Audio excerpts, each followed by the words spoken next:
Okay guys, I'm going to stay in the Shin Whizzer position. You can get this move from a lot of different positions, but basically it's kind of going to be like an outside single, I guess is the way to say it. Outside single, I'm going to force the outside single from the Shin Whizzer. Okay? And this next move is like a funky move. I actually learned this from Ricky Lundell, so I just called it the Ricky roll. Like, it's not like a good name for like maybe a sushi place, but I learned it from Ricky. So Ricky Lundell is real good instructor. He's one of my absolute favorites, and he's an awesome guy. You know, it's very important if you train with people to be around good people that really are smart at what they do and they care about people, and Ricky's one of those guys.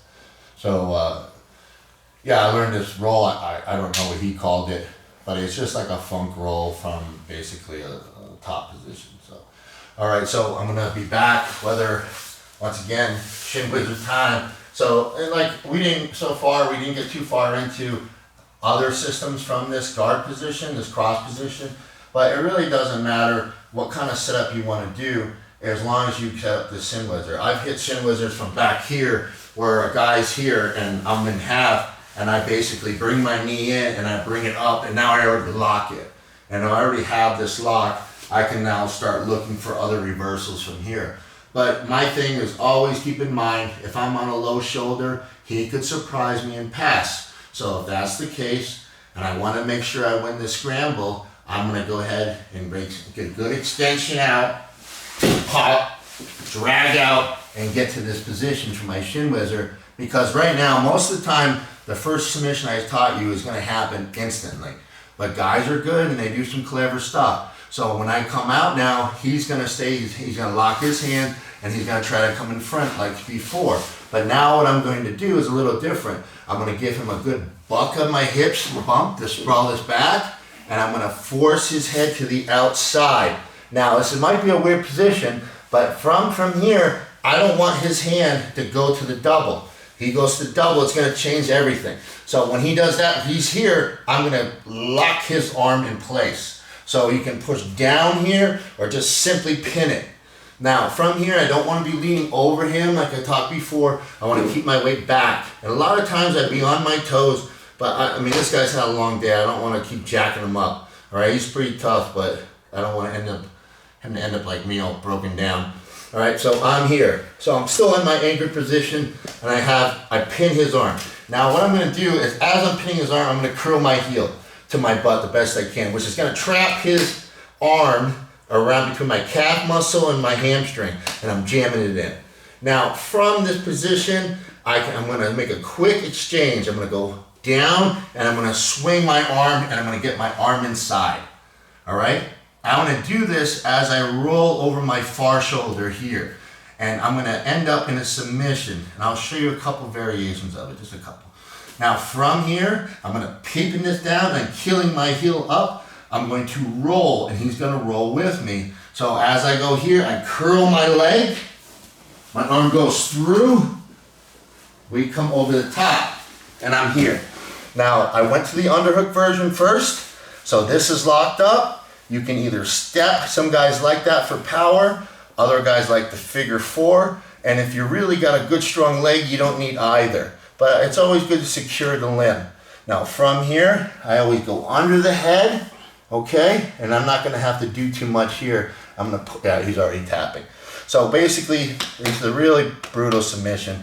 You wanna get your hips off the ground, and you wanna bring his elbow forward as you curl this leg back. So as I go here, he's already tapping. So that would be it. You always, in my opinion, you always wanna move the head away from the shoulder. I don't want his head close to my shoulder. So I like to go here, okay? So that's the underhook version. So when I came up, I just looked for the underhook on my way up, okay?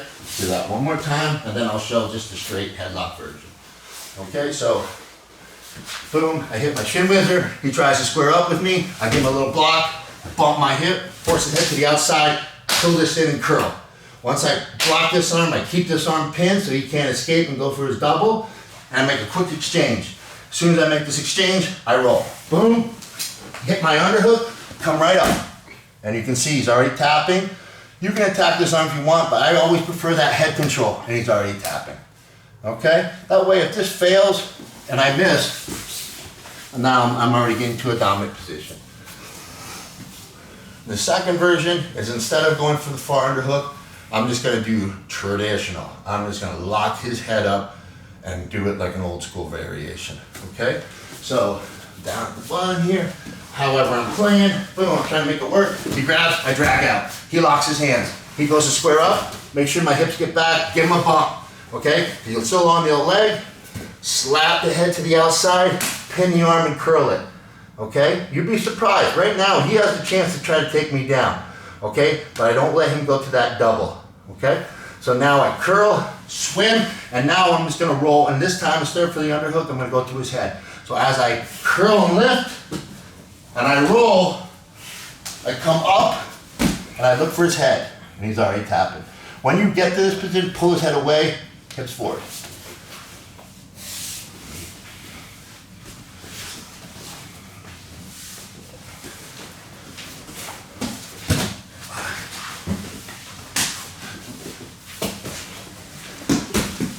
And now, lock.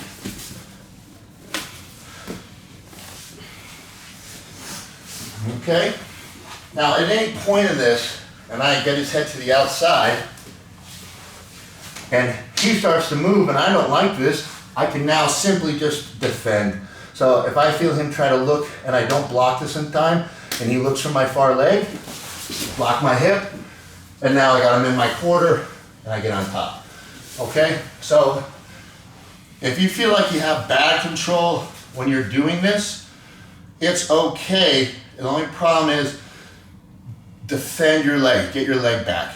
If things look wrong, sprawl back out, get your leg back. You're still on a top position, you're still on a snap. And that's something that's a very strong position you should focus on. So that's good news, okay?